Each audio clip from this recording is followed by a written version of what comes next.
And that is what we call noise removal. I like it. And that's chaos theory. That's a chaos theory? Why? Because Jeff Goldblum. What? You can't just dinosaurs, life. Life. Yes, dinosaurs. Dinosaurs. Anyways, guys. Life will, find a way. Life will, find a way. He only says, just before away. But like, he doesn't actually, like, really go into it. But that's the like, joke. You have to add more. I guess. Anyways, guys, welcome back to the Hunter Base. What do Maverick Hunters do when they're not hunting Mavericks?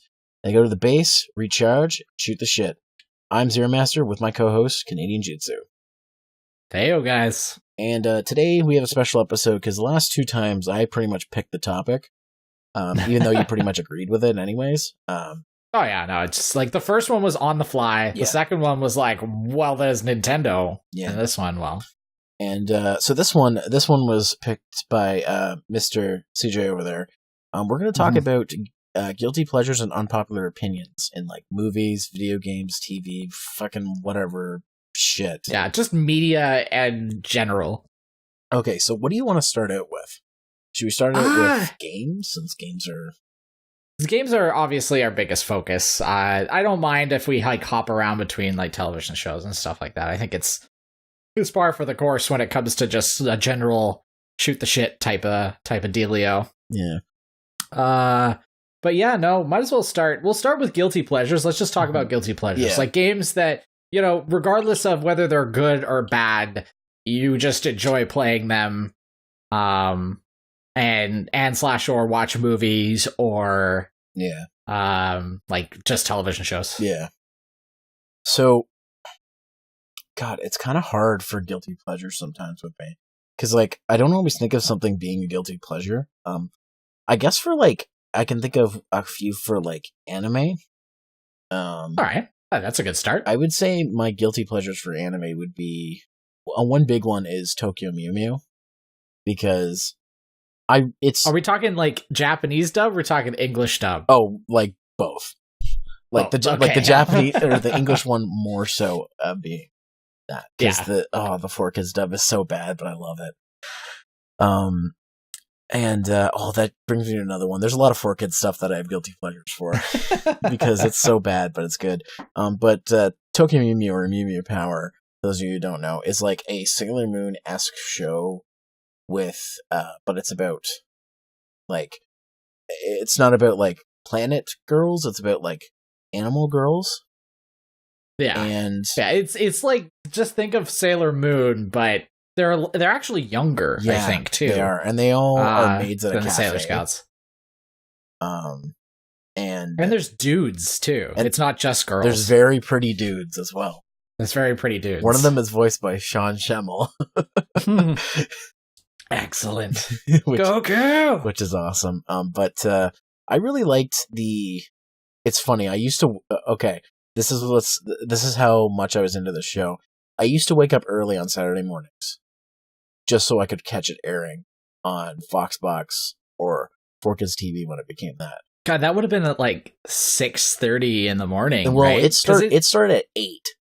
So it wasn't... That's actually not bad, because I know there was some animes that started like really early. Yeah. Well, keep in mind that at this point, I think I was done high school when that show aired, and I was going into college. So I'd gotten accustomed to going to bed late and not waking up early. But Saturdays, I would wake up early just to watch that show. So that's one of the ones I can think of. The other one I can think of, and I can't believe... You're not going to believe this. I'm sure you might believe it, but other people might believe it. I like, somewhat ironically, but also somewhat not ironically, 4Kids' One Piece dub. And I own every single DVD they released for the 4Kids. Oh, wow. For the 4Kids One Piece stuff. I own all of them. And it took me a few years, but I got every single volume. It's just the first 100 and something episodes. And they skip a filler arc or two. And I will give you that I like, for the most part, the 4Kids like dub cast. Yes. More. Unfortunately, as funny as Sanji's voice is, no. Like I told you it's before, funny, but it's just like, no, if they had not done that. Yeah. It's not like ironically cool like Joey from Yu-Gi-Oh, right? But I almost like prefer it. Like I don't know. I've part of me feels like I wish they were given a better script. But like it's kind of hard. What about the edits? Like with the edits, like would you be like, oh, there's a lot of edits, like they don't bother you, obviously. Like the funny thing is that like it's kind of fun pointing them out, but then there's some that are just kind of questionable. Like in the second episode, they turned a black guy white. And I have no idea why. I think maybe they did it. Funimation turned fucking Popo blue. For Christ's Well, they had to do that for 4Kids because they wanted it for the Kai dub. Because Kai was airing on 4Kids TV when it came out. I think, you know what? Now that I think about it, I think they did that because the character that was in the episode was kind of racist. It was like almost like it was the character type where he had the big lips. Yeah, he kind of looked like dark skin. He kind of looked like the blackface comedy stuff that was from back in the 30s. So that's probably why they turned it white. But it was just kind of like awkward because you could obviously tell that this character was supposed to be black. Like there's no way to hide it. But it was just kind of weird. So just other little things like them having like the guy who voiced Guts be Zoro. I'm sorry, Chris Sabat, but no, you can't beat that. There's no way you can beat that. Can I just also say real quick, my problem with the One Piece stuff from Funimation, I like it because it's more accurate to the actual show, but I hate it because it's just the Dragon Ball Z cast.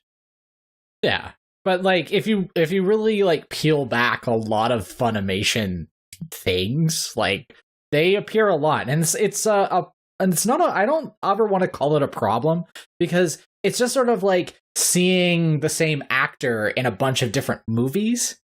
But I don't know, maybe it's just because the human voice it's very discernible. Yeah. That especially when they're cast as similar characters.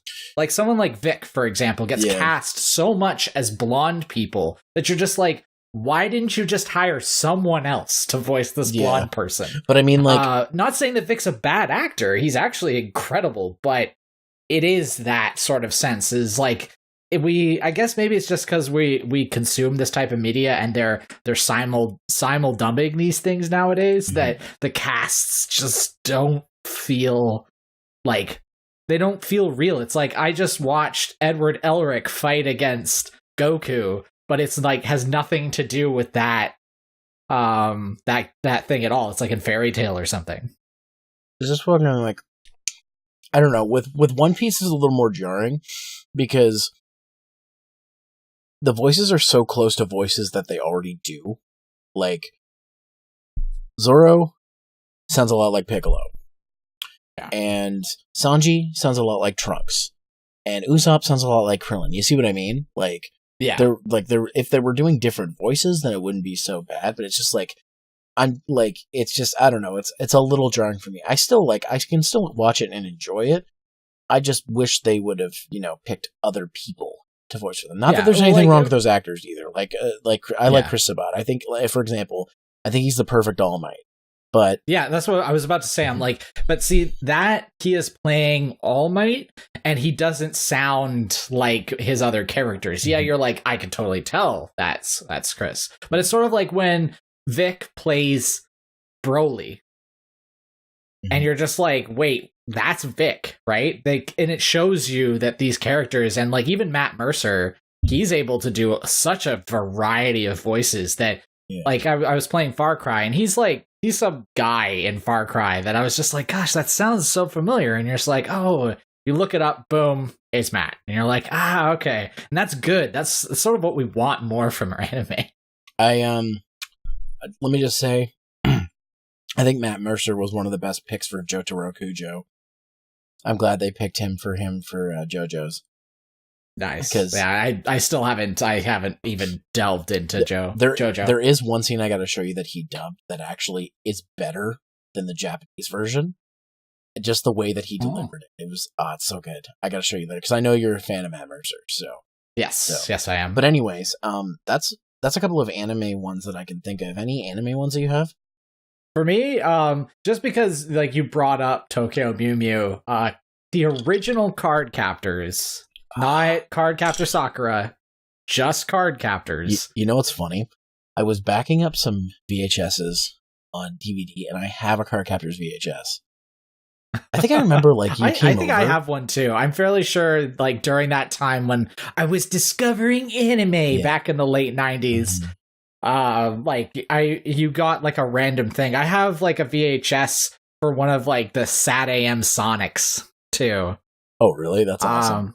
Yeah, and I also have the whole series now on DVD, but regardless of that, like, and I to a point where I love that Card Captor dub that when I watch was it Card Captors Clear or whatever this new one's called, I can't get into it. The characters, especially in the dub, even though some of them have the same voice actors, it's just not the same. Like, I don't know. It's something about your childhood, I guess. See, but it just is not. It's not as good as when it was done in the original back on. I think it was Deke that did it. I don't know if it was 4Kids. I think it was Deke. That's what I love about the Tri-Dub, like the Digimon Tri-Dub. They got the original voice actors who played these characters. Well, for the most part, some of them they don't have. Original voice actors who played these characters in the 90s and early 2000s. There's a version of it they cut using the Saban music.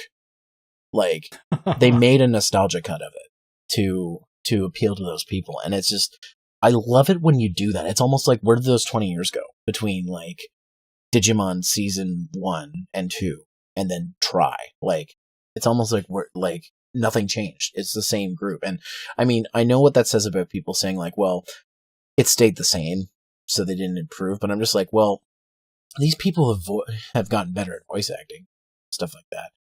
Yeah, some have gone on to voice in quite a lot of things. Exactly.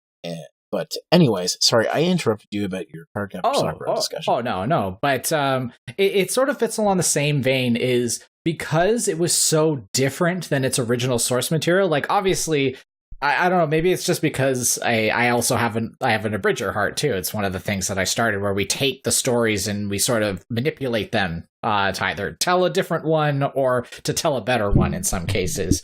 That with Card Captors, it kept a lot of the main focus of the show. However, I hate to say it, but they sort of uncutesified it a little bit, and they tried to make it a lot more like straight, sort of like an action, like a Saturday morning cartoon. And yes, it's the same thing that happened with Sailor Moon, where I can see where a lot of people would be like, well, they took out some of like the more questionable things, like in Sailor Moon, they made them cousins instead of them being a gay couple, or, you know, the same thing happened obviously in Card Captors as well. Like the two main dudes, they have a thing together, but it's underplayed, or it's not important to the story. In a sense, right? And it's kind of sucky because whenever you say it's not important to the story, it almost sounds like you're being offensive to it. Yeah. But I don't know. It's just whoever tried to adapt, and this is why I always say the difference between like a translation and a localization is really, really important, because I'm watching Card Captor Crystal, I think it's called. I don't know what it's called, actually. Clear Card Saga or something. I don't care. I can't get into it because the characters aren't acting the way that I remember them to act, even though they are probably acting the way they're supposed to from the original Japanese dub. But it's just sort of like they made it interesting for an American audience, where we do sort of watch things. It's sort of like when I talk about Dragon Ball Z too, like I can't watch Super, even though I have been watching it. It doesn't feel right to watch Super in Japanese. It feels a lot better to watch it in English. Exactly. That's my but feeling. like I said, I have sort of broken that rule because I did watch like the last couple episodes of Super. I won't spoil anything, but it was awesome. I'm really looking forward to seeing how they do the dub, but it also sort of goes back into the idea when it came to this type of localization is that Goku, for example, is a different character in the original Funimation dub than he was in the Japanese version. Now, obviously, since Kai and they've been doing re-releases, they've sort of reworked the scripts to make it so Goku's just wants to fight people instead of him having sort of like a righteous heart, like he did in the original Funimation dub, and even the Ocean dub and all that. They wrote him very like he liked fighting, but he did it for the planet. Like what the Goku that I remember from when I was a kid, right, is not the Goku that's like, hey, a bunch of universes should fight, and like you're gonna talk to God and get everybody to fight so all the universes get wiped out. You know, like that's such a selfish thing. Yeah. Right? And I'm like, I understand that that's what Goku is. It's the same thing that goes with Sakura and Madison and stuff, like these names that they don't have. Which, you know, to their credit, sometimes Crunchyroll does do things like they did it with the Phoenix Wright anime, where obviously Phoenix Wright in Japan his name isn't Phoenix Wright. He has a Japanese name, but they renamed him and when they localized it here. And to their credit, they said Crunchyroll's like, all right, we'll put in the names that are in the English in the subtitles, and you can choose that as one of the subtitles. Though obviously you can tell that they're not saying Phoenix Wright, like they're not saying that. They're saying whatever his Japanese name is. Yeah. But it's still like, I wish they would do that more. Is like, yeah, I understand that a lot of people want authenticity now. They want that, I want it pure, and they flex their purest muscles. But man, when it comes to localization, I find that a lot of stuff gets lost in translation, and then the dubs become mediocre, and it just bolsters the fact that people are like, well, see, that's why the Japanese dubs are better. And I'm just like, I'm sorry, but you can point at Card Captors and you can point at Dragon Ball Z, their original run, and be like, those were well-written shows with their own music, their own flavor and feel to them, that took, and in my case anyway, my guilty pleasure, my unpopular opinions, they just made them better and more watchable to everyone of every age. Yeah, and that's something that kind of pisses me off when people are like, dubs are bad. Look, it's fine. If you want to watch the original series and the way it was intended to be released, that's totally fine. But shitting on dubs because, you know, saying it's inferior or that the dub, like, you know, change the script too much. It's like, well, you've got to fucking, like, it's called an adaptation. You're supposed to adapt it, which means they have to change some stuff. It's like, I sort of want to get away from adaptation. Use the word localize, because that's what it is. The idea is you take a property from another country and then you show it to an American audience. And yes, there have been bad cases of localization and good ones. Like when I watched Yu-Gi-Oh as a kid, and then this new movie that came out recently that had the entire original cast that said their names properly and paid attention to detail about how that they had written and changed it. You know, like Eric Stewart came back and voiced Kaiba. It was amazing. He calls them dweebs, and he never called them dweebs in the Japanese dub, but you're like, that's what I remember. It's a consistency thing. Exactly. But we're getting a little off track going about subs and dubs. Well, like, technically that's our unpopular opinion. Yeah, that is an unpopular opinion about anime stuff. Yeah. Like, I don't know. It just, when I hear people be like, all dubs are bad, I can only watch it in Japanese. I'm like, well, one, unless you speak Japanese, you can't watch it without the subtitles. So you're not really getting the real experience from the show. You're getting somebody's translation. Unless you know Japanese. Well, like there is, and that's the thing too. People out there. Like if you're watching subbed anime, you're always going to have someone's interpretation, unless you know Japanese. That's something that I think people forget. Yeah, and they're not always accurate. Exactly.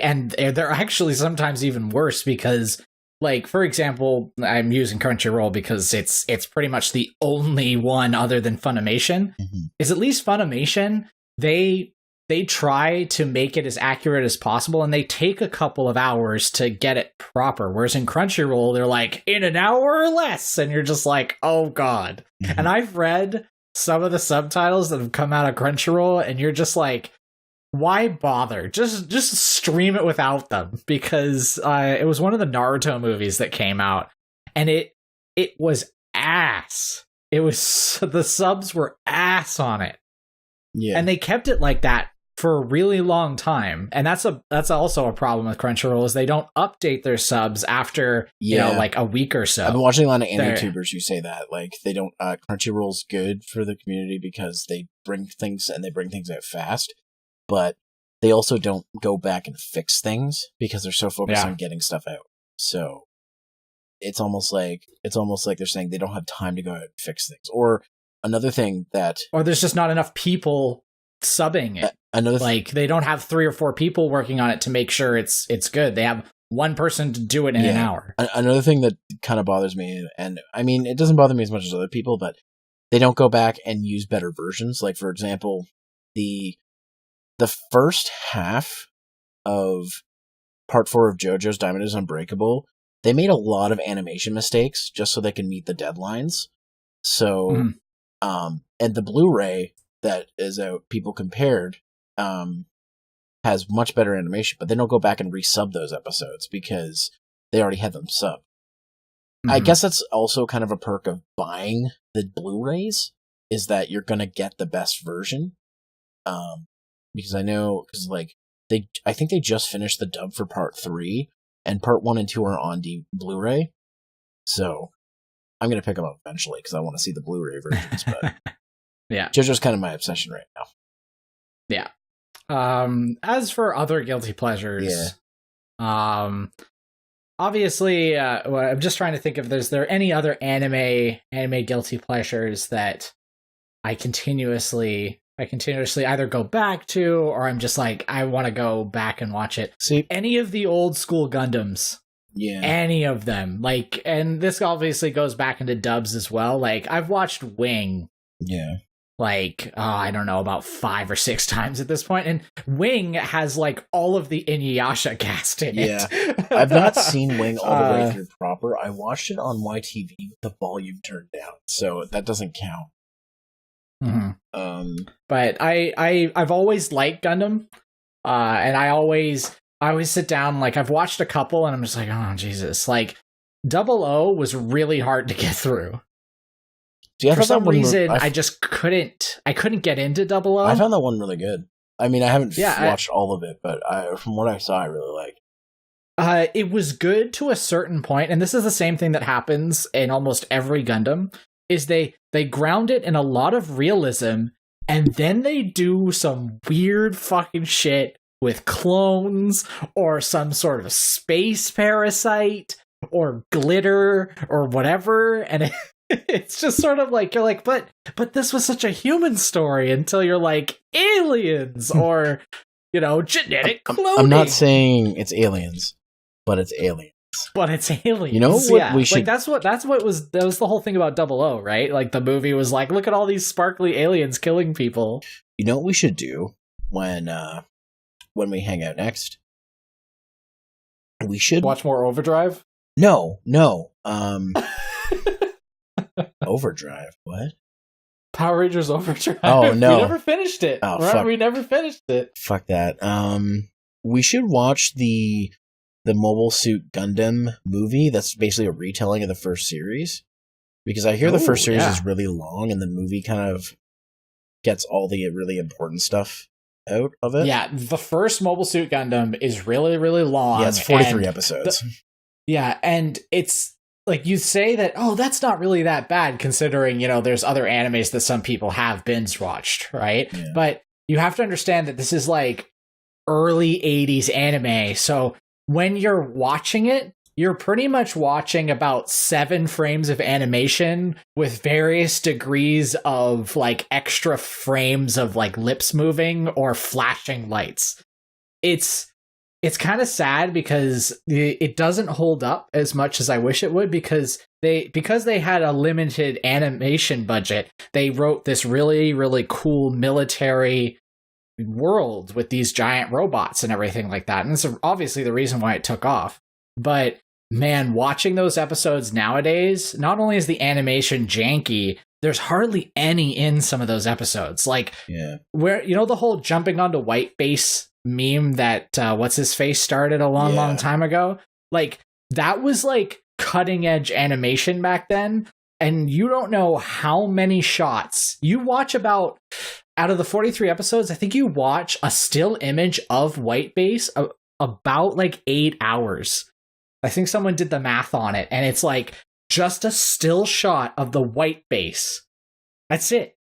Like, you just watch, like, you're watching 43 episodes at 20 minutes a piece, and you're almost watching 8 hours worth of just a still shot. Yeah, exactly. I mean, the animation techniques back then were very different. I mean, I recently, when I was backing up tapes, I've been doing that a lot because I don't want to lose my VHSs. I found the first anime I ever watched on VHS. It's called 8-Man. 8-Man. My dad had a single episode on VHS of this. It's a black and white show. It's from like the 60s. And it has a fantastic dub. It has the very like, it's very like a very like 60s 70s dub. It's like you can't imprison us here. We have done nothing wrong. Like stuff like that. Be like, yeah. I hope you'll soon find that I am correct in holding you here. Just like things like that. Like it's a very thing. But that's the first anime I ever saw. 8-Man. Yeah. It's just about this dude who is a cyborg that can run really fast and shoot lasers out of his hands, and he's super strong. But I just figured I'd mention that. And the animation's hilarious in it. I try, like, the way that I like to categorize, like, the first time I watched anime, and I'm not talking about, like, just a cartoon. Like, for example, I don't consider Dragon Ball Z the first anime I watched. Not just, like, in just sequential order, but to me, when I was a kid, that was an anime. That was just a television show on TV, right? So things like Speed Racer, which I watched a lot of when I was a kid on Cartoon Network on our satellite up at our cottage. Like, yeah, I watched Speed Racer, but I didn't know it was an anime. I started to watch anime when I started to totally legally download it from Napster, and it was Trigun for me. Like, that's when I say that's the first time I watched anime. When you got into the fandom. Because, I mean, I knew that Sailor Moon and Dragon Ball Z weren't regular cartoons. I could tell. Like, there's, like... Oh, I knew they look different than other cartoons, but it never, like, no one ever told me, oh, that's because it's from Japan. Yeah. Like, even Pokemon. Yeah, like, exactly. I didn't really realize that... I think it was when the internet was starting to really take off that I looked up, you know, like, oh, what's happening in Yu-Gi-Oh? And then I realized that, like, there's like 100 episodes that I haven't seen of Yu-Gi-Oh! Yeah. And then little snippets here and there of, like, watching Joey fight against, what's his face? One of the biker guys in the Orichalcos arc. Yeah. I can't remember his name. And the Orichalcos arc is, like, my favorite arc for... Actually, there's a fucking guilty pleasure watching the Yu-Gi-Oh! Orichalcos arc and not be like, this is fucking terrible. Well, I wouldn't say that's a guilty pleasure. I'd say that's an unpopular opinion because I think a lot of people don't but like I know it's bad. I know it's bad.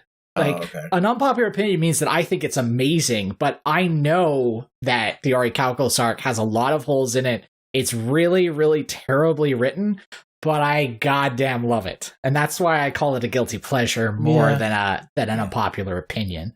Right? Because an unpopular opinion is like, no, I disagree. This is the best written season of Yu-Gi-Oh! That is nowhere close.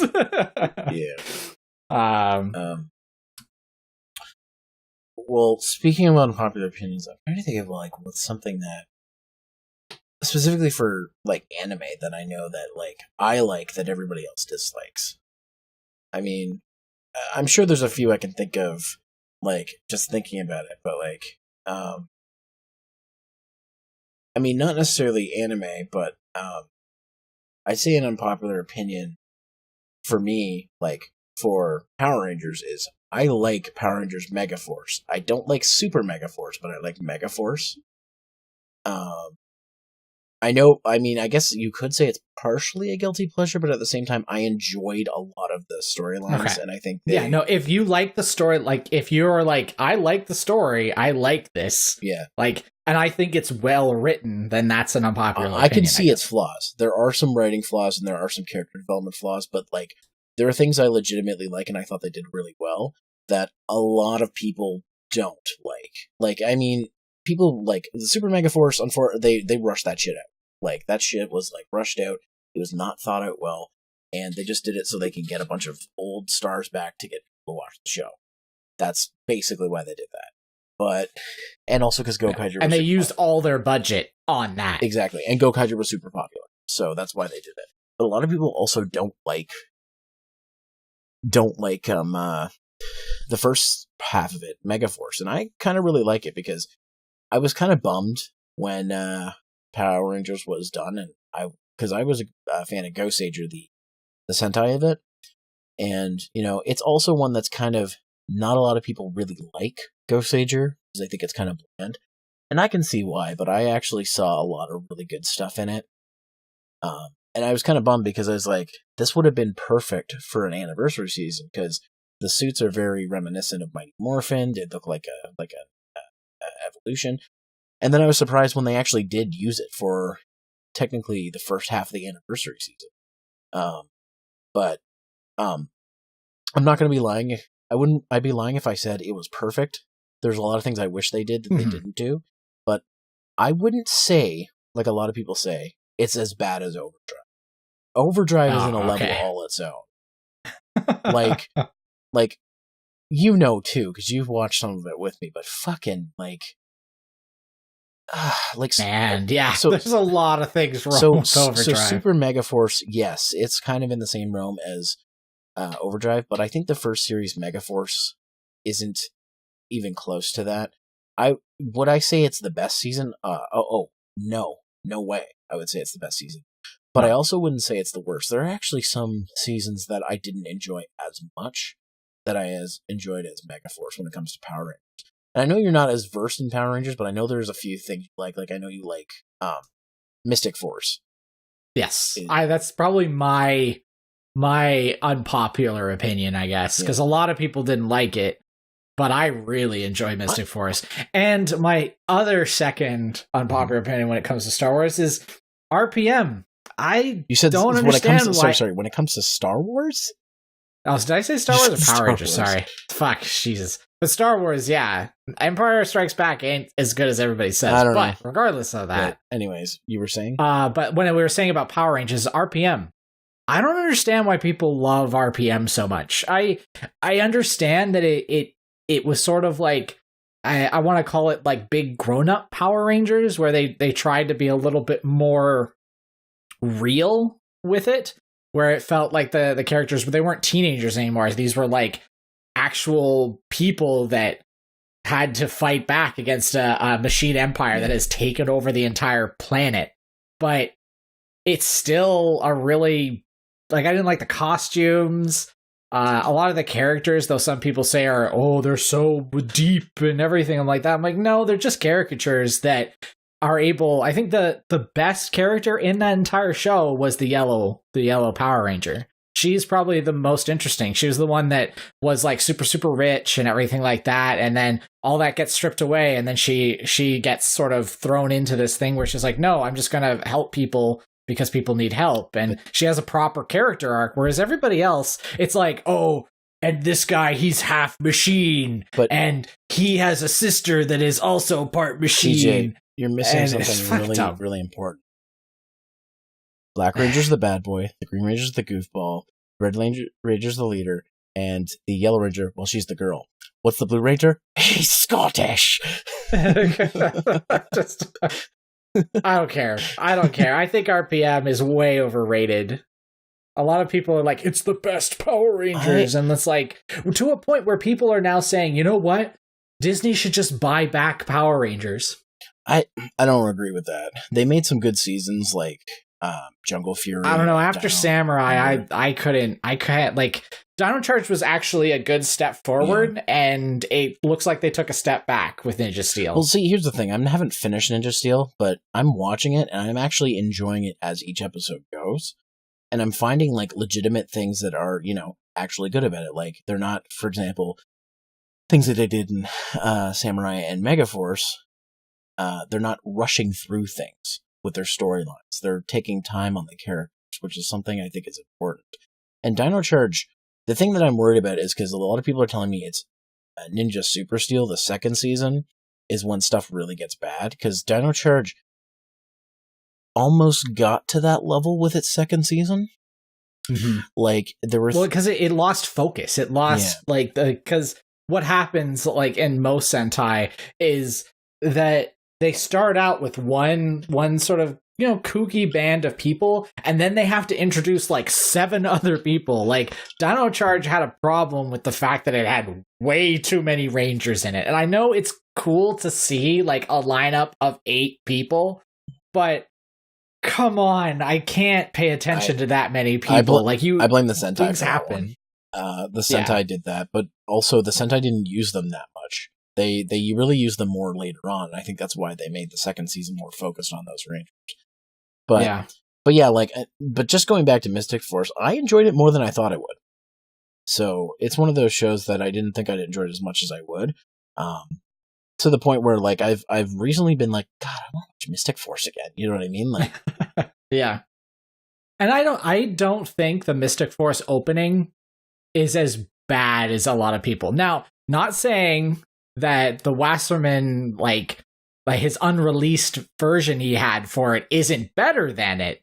It's just not as bad as like Overdrive or oh my God, or RPM, or, you know, like, I just like, it's got yes, it's rap, but it's got this really sort of jazzy hip hop feel to it, and it works. It works with a lot of the characters that actually are in that show. Yeah, like Mystic Forces is fine, but Overdrive is where I draw the line.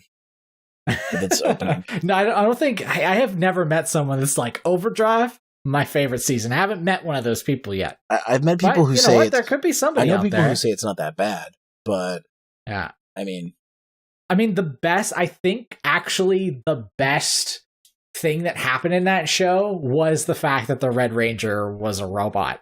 Like, what a great, like, sort of end of season sort of, or end of series sort of reveal that he's actually not a real boy, you know? Like, I'm like, that could have been done very, very well. It kind of sucks that the actor that plays him can't really work with that. I love this because we disagree on that. I think that was a really stupid decision because the way the character acts is really, really, like, painfully, like, it's painfully cringy. I'm just like, he's just like, well, if I'm, if I'm like a robot and I can't die, then I can just go and be Superman. It's just like, fuck you. like fuck you. Like, that's what I'm saying is, like, the concept. There's a lot of things in a lot of games that I'm like, man, that concept was so cool. You fucked it up. You know, like, just bring in Angry Joe. You done fucked it up. Because you have all these cool concepts, and then you're like, you don't have an actor that can properly convey his, like, actual turmoil of the fact that I've lived my whole life thinking that I was a person, and I was just created a couple years ago, you know, like, I have fake memories, you know, like, that's something that should weigh on someone quite a lot. But no, you're, like you said, he just decides, well, I can't, like, if I die, I can just be rebuilt. So, like, whatever, you know, like, I guess he's supposed to be moody teenager-y, but that's it. Like, I guess we should move on from TV shows because we could go down the rabbit hole with this type of stuff. Power Rangers. Yeah. So, what about? Let's move on to games. I think games is a good guilty pleasure topic. Welcome to Malkovich's Game and Guilty Pleasures. Yeah. Oh, we have color. Hello, fuck you. All right, goodbye. God, that damn. I'll go first. I'll first. Good. I gotta think. Any Harvest Moon game ever. That's a guilty pleasure.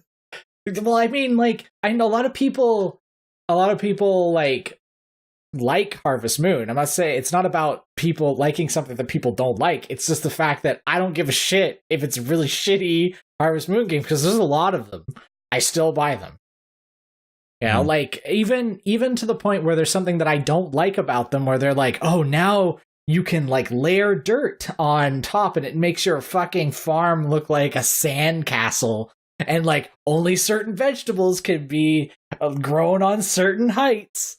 Or you have to, like, plant a vegetable and then mine for it.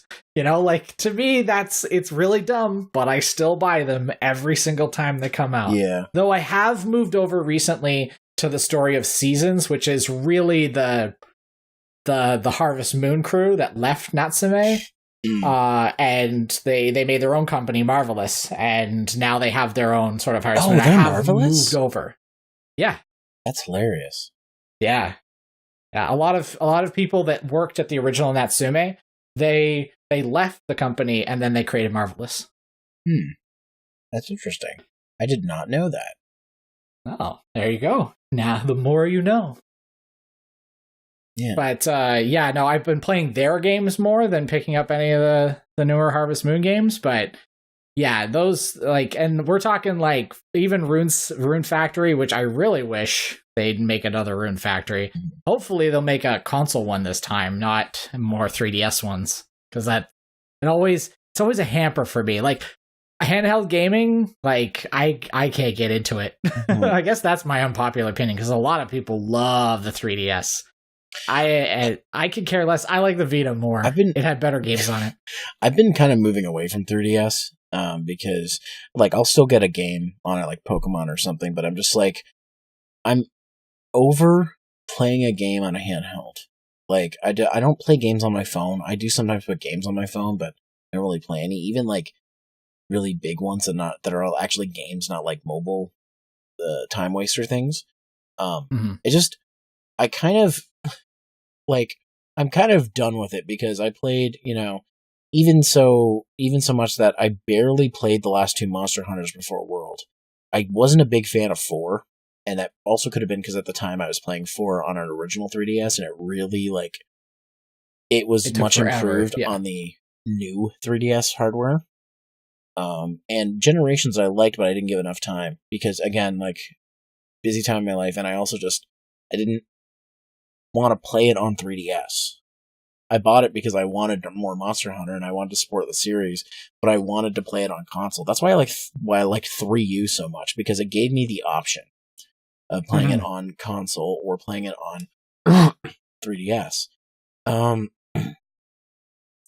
But actual gaming guilty pleasure. See, it's hard for me because there's a lot of games I like that people don't like, and for games that and there are some games that I can think of that I know are bad, but I still like them.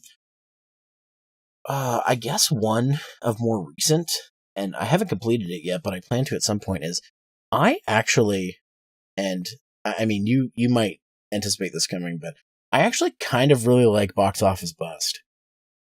Like, it's a poor man's GTA with very, very, like, I think I said this in my review too, that I really like the, like, really crude, dumb, immature script of it. Yeah. Like, I know it's trash, but I love it. Like, and, you know, there are parts of the game that annoyed me, but, like, I still felt like I was doing something when I was playing that game.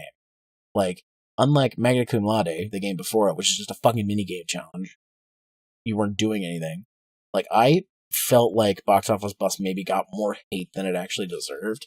I think it was just like, this is the one after Magna Cum Laude, and they hadn't made a good one since. Like, yeah, and its subject matter was starting to become not a popular topic. Yeah, that it was starting to become, like, almost to a point where you can't make games like that without them getting, like, adults only, or even just getting completely blasted. And it's like a dumb volleyball game like DOA. Yeah, you know, like DOA Beach Volleyball gets scrutinized because of something that you're just like, all right, yes, it has a lot of objectification in it, but It's the same sort of feeling that we as gamers have about video games and violence too. Is a lot of the times we're not really looking at it that way until someone starts saying, well, that's really objectifying. I'm like, well, yeah, you're kind of right, but I still enjoy playing it. So is that wrong of me? And then it goes into a huge verbal debate about that type of stuff, right? Can we say that is a guilty pleasure? Because I like that game.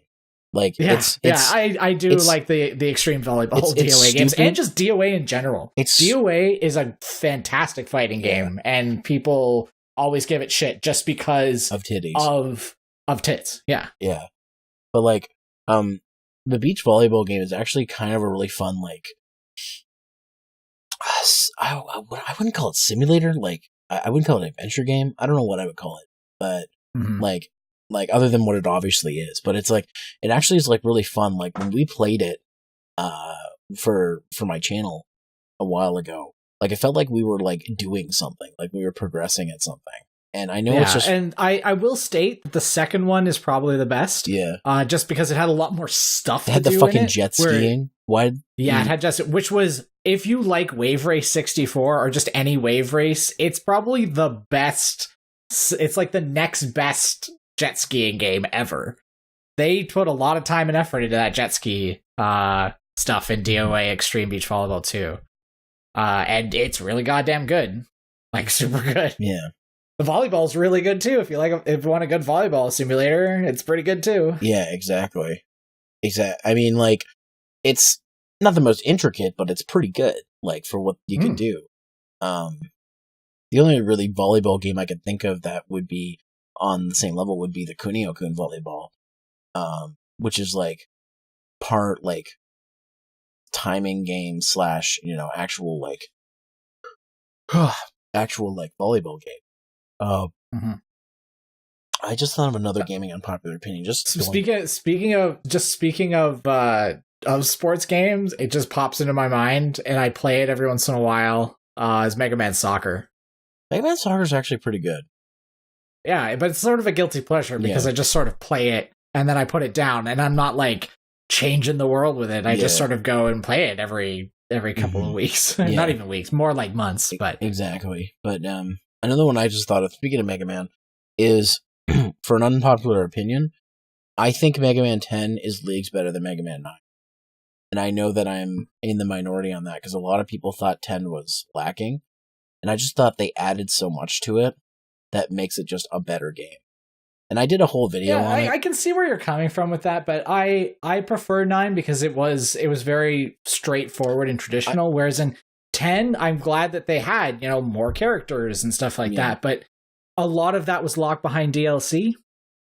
And well, not so much anymore. Not so much anymore, but I'm talking about when it came out. Like, it felt like, oh, you just released 9 again, but you're promising more gameplay with Proto Man and Base. But right, and the big difference cool. is, and now that you get it, like whenever you get Mega Man 10, you just get that shit now. Yeah. And that sort of takes away a gripe from me. But at the same time, that's where a lot of the negativity came from, was the fact that all the new stuff that people would have been excited for was locked behind. And this was back, a couple years ago when Capcom was like, everything's DLC, even though it's on the disc, even though it's in the downloadable stuff. That Proto Man and Base were almost unlockable from the start when that game came out. Well, the other thing to remember is that Proto Man was DLC on Mega Man 9, and he wasn't on Mega Man 10. And I know Base was, but like Base, like instead of where Proto Man like had the things like the charge shot and the slide and whatnot, but took more damage, where he was just like, oh, this is all the things you missed from the Mega Man games between 3 and 6. Base actually played differently. So, like, I felt like it was more worth it for him to be a DLC character than Proto Man was in the first game. Because it kind of felt like Proto Man's just hard mode, essentially. Like, and like, there already is a hard mode in the game. Just play. You just don't get the charge shot or the slide. But like, one of my reasonings for it is because when I did that video on Mega Man 9 and 10 a few years ago, when I went back to play 9, I found more things I was upset about when I was playing it.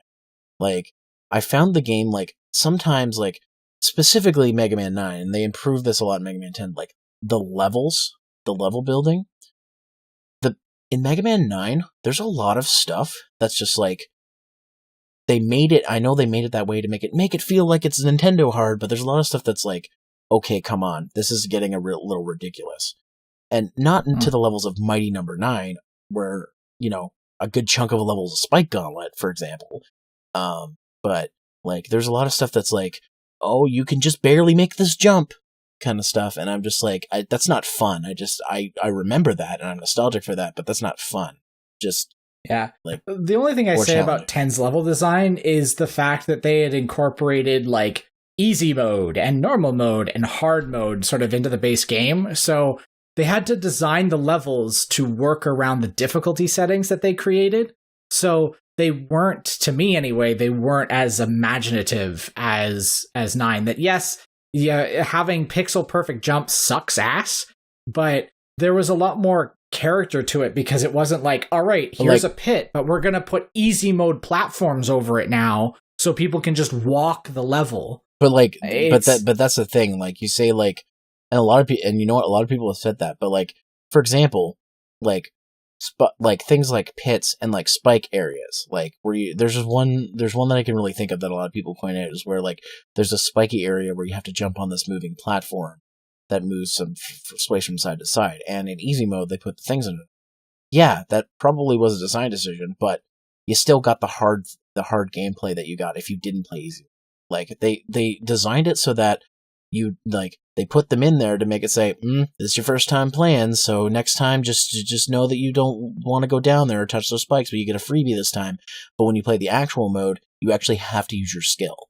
So I think, like, the argument that they built the game around the easy mode, or the levels around the easy mode, is kind of a false argument, because the easy mode is they put a couple of platforms where you normally would die. Like, they did a lot more than just that. I know, but that's just one point. It's the same thing with 9, for example. There are many levels in 9 that I can visually see, that I can picture certain screens that either were tough and were sort of a triumph to beat, whereas in 10, I'm like thinking about stuff and I'm like, I can't really think of anything that really stood out. Like in Jewel Man stage, in 9, there's those swinging platforms where you had to build momentum on them to jump and then land to get to the mini boss. Those little tiny gimmicks made the game a lot more interesting because it reminds you of this. It reminds you of that type of triumph, that type of look to them. Whereas in 10, because they had these difficulty levels that, yeah, there was like a spike pit here, but it never really was like this grand spectacle because they had to make sure that nothing could instantly kill you in the level without like a certain buildup where they have to show and tell you that these things can kill you or put enemies in pits. Like, that to me isn't harder difficulty, like to have an enemy jump up on normal and hard, but not on easy. That's not difficulty. And that's what 10 did a lot, is they just added extra enemies and took away some of the platforms that covered spikes. And like that's the thing that sort of pushed that for me personally. And I understand where you're coming from, that, it isn't as black and white as saying, oh yeah, no, it was built for easy mode and that's it. It's the fact that the game needed an easy mode to begin with, and that these things were clearly put here because they knew that these were quote unquote difficult things. So let me put it this way. Think of any of the other Mega Man games and think of if they had a similar easy mode. I guarantee you it would be the same. So saying that the level design was built around the easy mode, yeah, maybe a little bit, but to be honest, it doesn't feel that way.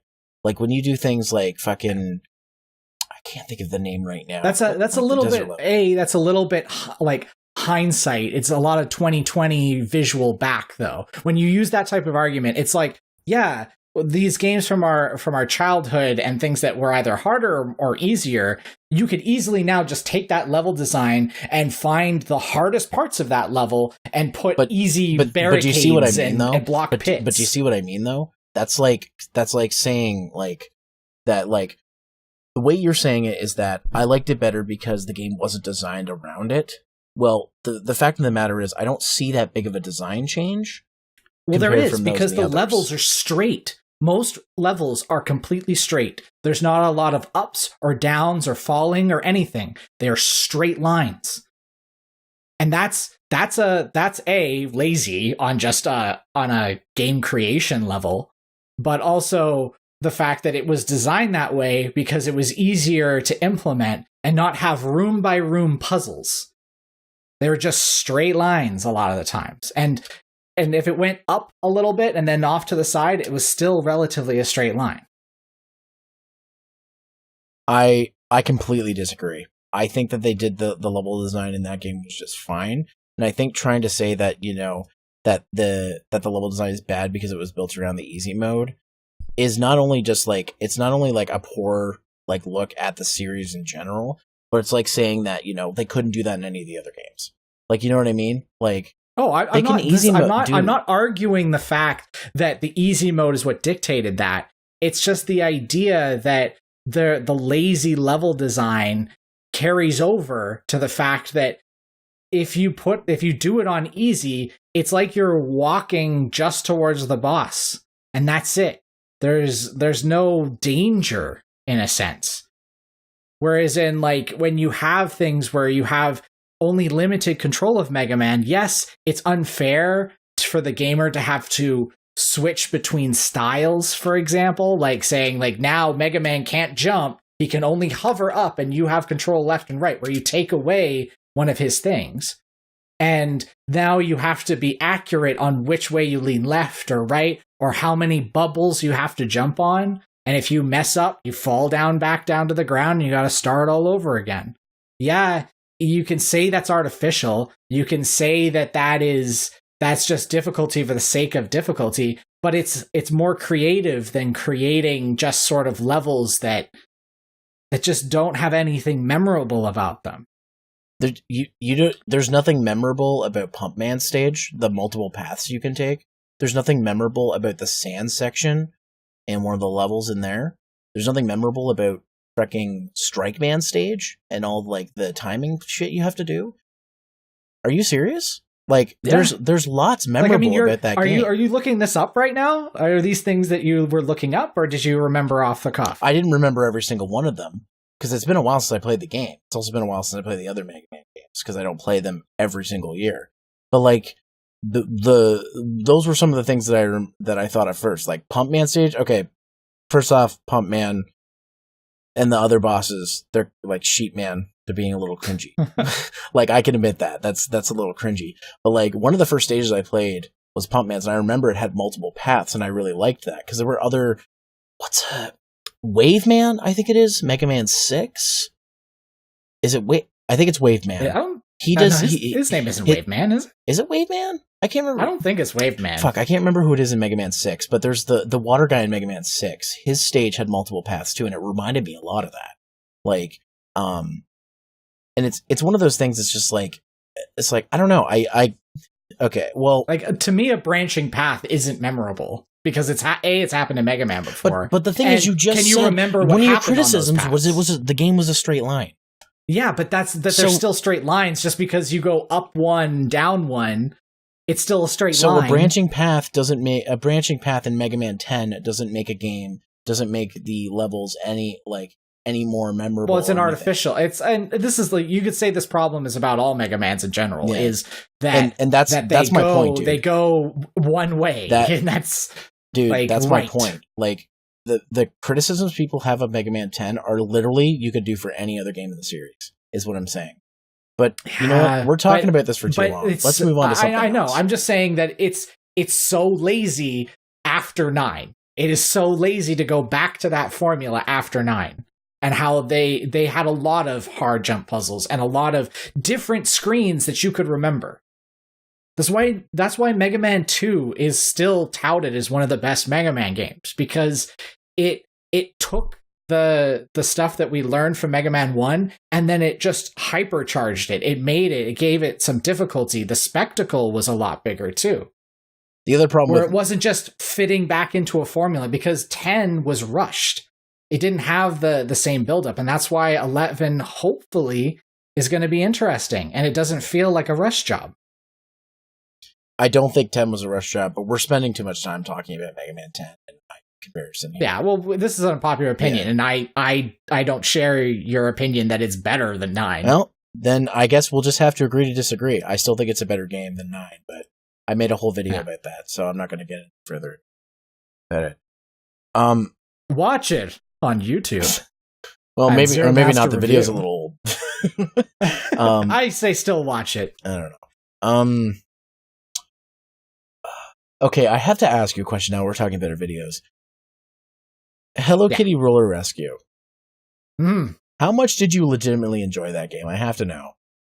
How much did I legitimately enjoy it? I know that you didn't. I know that you didn't say it was more. I didn't. I know that in the video you didn't say it was the best game. Like you had grievances, but like, I have to know because it was. I watched. It always.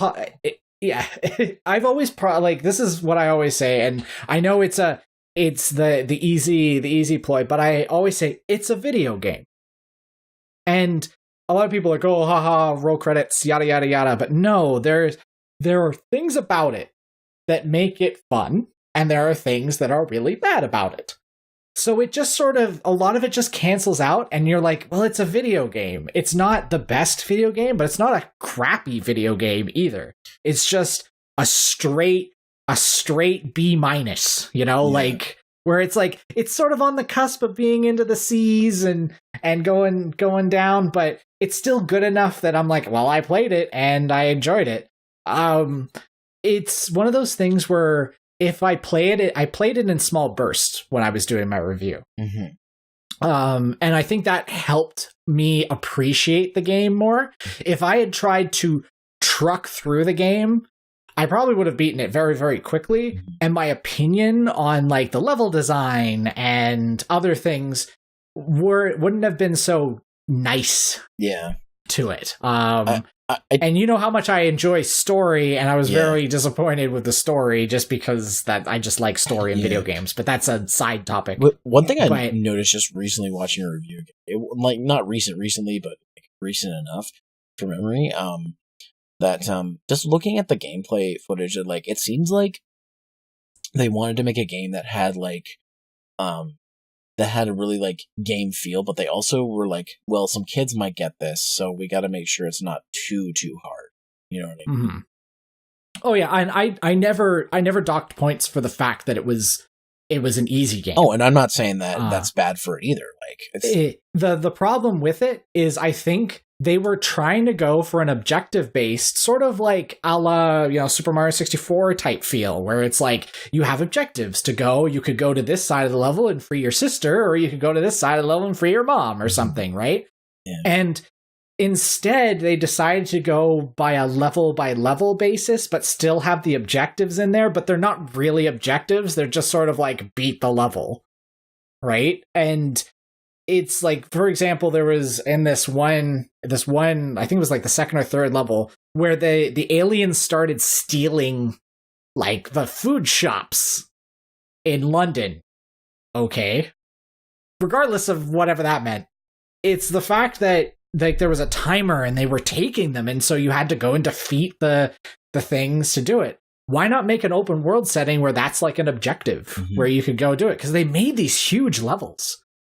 And it feels as if like I'm really just going from point A to point B. So it's like two conflicting ideas were put together, and it just sort of it worked. It was functional, but that was it. And really the worst part of that game was the frame rate. The frame rate was like 10 frames a second most times. Really? Yeah. Yeah. It's just like you play it and you're like, oh god, like you could pause the game and it went from like a 30 frames to like 15 frames. Why did the pause menu do that? I don't why? Because there were sometimes and it doesn't take up the whole screen or anything. It's not like it goes to a different menu and a different load where it's like it doesn't need to have a lot of frames with it. And no, you just bring up this little tiny thing in the center of the screen and it chugs the GameCube. Okay, because a couple of times I thought it was your capture. And I know you talked about the frame rate, but there was a couple times I thought, it can't be that bad. but like I guess it is. It is, yeah. Like I thought, like when I was looking back at some of the footage, because like I had written my review after I had captured all this footage, so like there was probably, I'd say about maybe a month or so after I had played the game, and I had been writing the script saying the framework was kind of crappy, and I went back and I was like, shit, am I just misremembering? It was just a capture card error. So I went back and I played it again. And I'm like, nope. It's completely deinterlaced and it's slow as molasses. Yeah. Okay. The game just does that, unfortunately. But I still enjoyed it enough that I would play it again. Yeah. I would definitely play it again. Yeah. Yeah. For sure. I mean, it doesn't look terrible. It would look like it'd be fun for like an afternoon or something, or like a stream or something. Like if you did that. Like do it as a stream. That'd be cool. You should stream that sometime. Yeah. That'd be funny. Just bust out the old Hello Kitty. Yeah, exactly. I think I have it over there. Yeah. There's another one. Oh, one game that I did review that almost unanimously, I can't think of the word. Unanimously, is that the word? Yes, there you go. That nobody liked, but I liked. Was Ultimate Fighter. And to be fair, from my review, I liked it because I liked a certain mode of gameplay that a lot of people kind of miss over, which is totally... didn't play because they couldn't get through it. Which is totally the game's fault, because if the game had like presented that up front, then more people would probably enjoy the game. And it was the animation mode, because like the animation mode's actual... It's weird because it's like a game within a game almost, because the animation mode's entire purpose is to be a tutorial on how the gameplay works. Ultimate Fighter as itself is a terrible fighting game, or a terrible beat 'em up, the way you look at it. Like the controls are awful, and the way the way the point system is supposed to work, it makes sense from a realistic martial arts aspect, but that doesn't make a fun game. Which is why animation mode, which again is supposed to be the tutorial, is kind of this cool like fighting RPG, because while it's technically supposed to teach you how the gameplay works, it also has an element of luck, like an RPG would have. So you're not just feeling like you're being told to hit this button to do this, or hit this button to do this. You're like, you have to develop a strategy. Like some attacks, for example, won't work on some enemies. And you gotta make sure you don't use your special too early, because at certain points the enemy can dodge it. So it's so weird. If they had just made that the main game, it would probably be a lot better game in many people's opinion.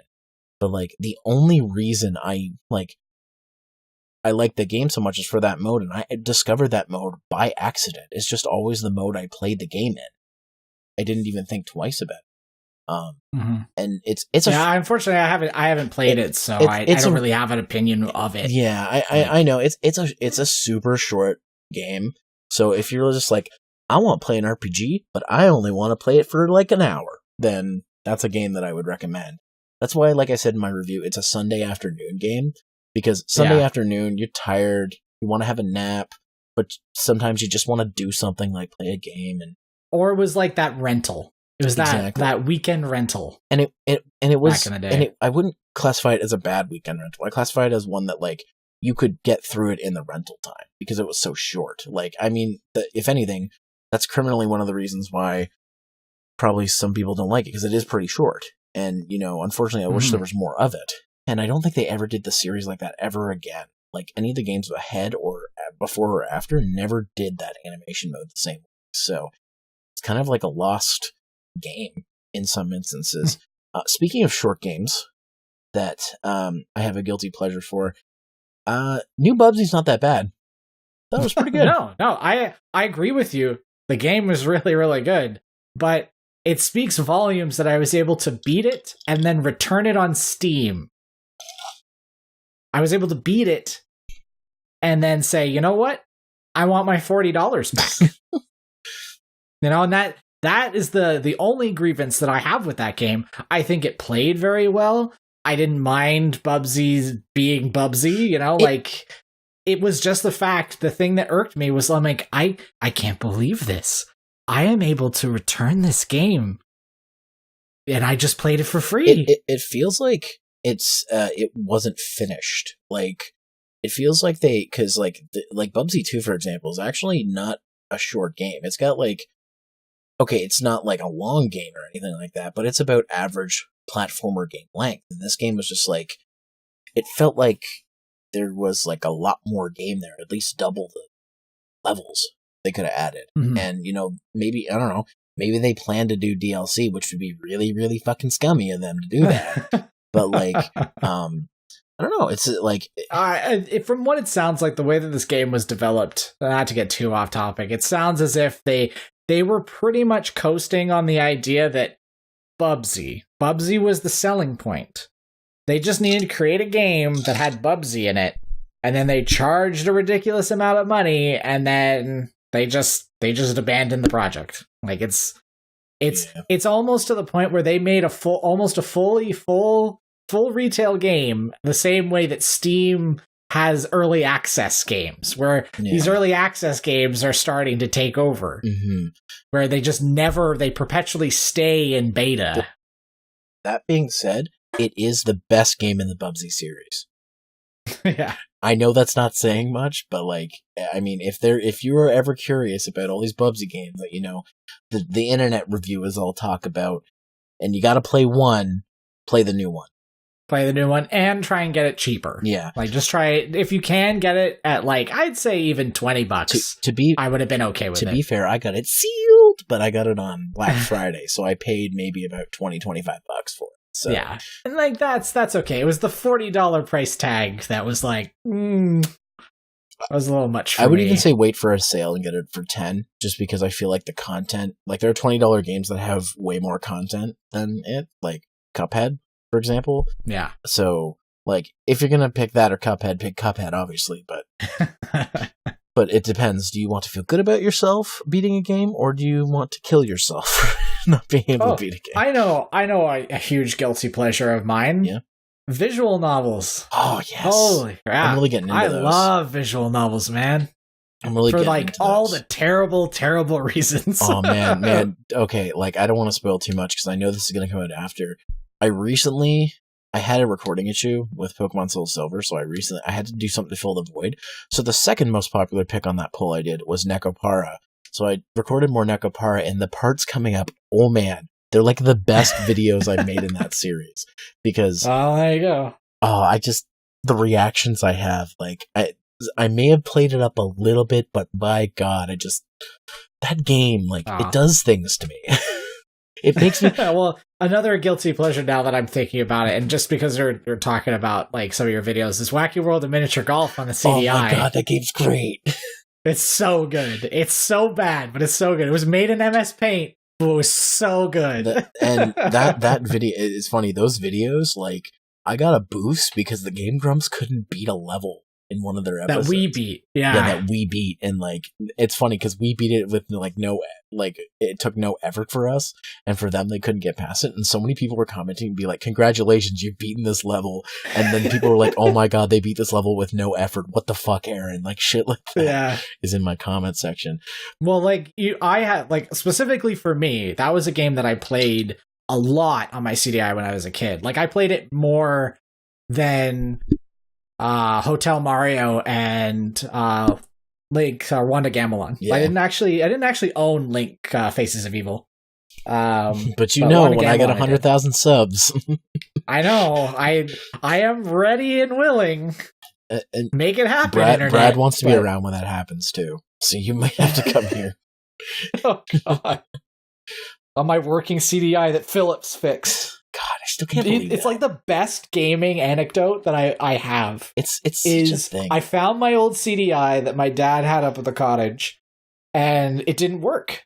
I was like, oh crap! But I was looking through the manual, seeing if maybe I could clean it myself, and it said that it had an unlimited warranty. So I contacted Philips, and I said that I have the Philips CDI, and they said, "You send it to us, we'll fix it." And I was like, okay. So I sent it in, and then 2 weeks later, it came back, and it worked. It worked perfectly, actually. Like, perfectly, yeah. Like, it has held up better than my Super Nintendo. It's crazy, like, because, like, the products that have lifetime warranties, or stuff like that usually have like a 35-year thing, and I know it's not that old yet. But like, for example, the Apple II has a lifetime warranty, and if you want support for it, Apple still has to fix it. If you bring your Apple II to an Apple store, they have to try and fix it or find somebody who knows how to fix them, because they have warranties. Of course, you have to have the original receipt. You have to prove that you were the one that bought it, but they'll fix it, because it has a lifetime warranty. But yeah, which is like 35 years, because it's 35 to life is the thing if you get life in prison. But it's funny how these things work. Like the warranty you have on your Philips CDI and the warranty on like other things like old computers. Like it's nuts. And yeah, because I think they sort of underestimated in certain sense, but like the woman that I was speaking to at Philips was super, super nice. Like she didn't even there wasn't like this like long pause where you're like, do you still fix Philips CDIs? And it wasn't like this like long pause. It wasn't like this she was just like, yeah.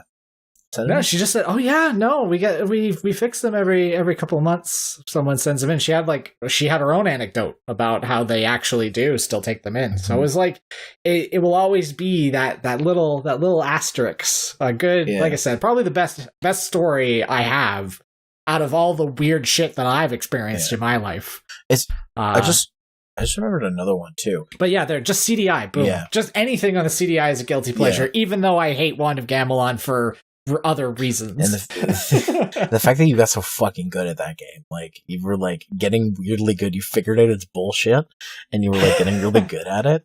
Whereas I was just fucking sucked. Well, like you just said, "Wow, you're getting so good at this." You just play it, and you're like I'm done. You threw in the towel on that one. Well, I think also in that one, I felt like every time I played, we weren't getting anywhere, and I felt bad because we weren't getting anywhere. And then I felt at some point you would have just been like, "Fuck, just give me the controller. Just give it to me. Fuck it. Like you're not. I'll do this myself." Oh man, but that was a joy seeing that. So we should maybe talk about movies, and I have a big one I want to talk about. It's not just a movie; it's a series. It's the movie. Okay. I don't hate. Is this an unpopular opinion? It's an unpopular opinion. Okay. I don't hate the Star Wars prequels, except for half of the second. Okay. I was about to say, there's only one part of that I'm not on board with you with that. Is Attack of the Clones had some good shit in it, but it was a really, really bad movie. Attack of the Clones was one of those things that, it like kind of ingested everything around it. All some of the stupidest lines from some of the stupidest lines from Phantom Menace, like "Are you an angel?" for example, you could feel that was Attack of the Clones doing that. And stuff like in Episode 3 with that was bad acting. Yeah. I think the dialogue, though, yes, it was sort of like a little too lovey-dovey, but it was just the way that kid said that line, where it's like, "Are you an angel?" And he's like, you're like, who the fuck? Who said that was okay? It's funny because if you watch the behind the scenes, there's this kid who was like a much better actor that they didn't go with, and I'm just like, and he actually looked kind of like Mark Hamill, so it would have been perfect. But I don't know. I'm not a casting director, but the other one that I remember is in Episode 3 is "You're so beautiful. It's only because I'm so in love." No. It's because I'm so in love with you. So love has blinded you. Like, I'm just like, that's some Episode 2 shit right there. Like, whenever I see that, I'm just like, no. And the only other one that I'll point out that's Episode 2 is that's enough, Anakin. I have the high ground. You underestimate my power.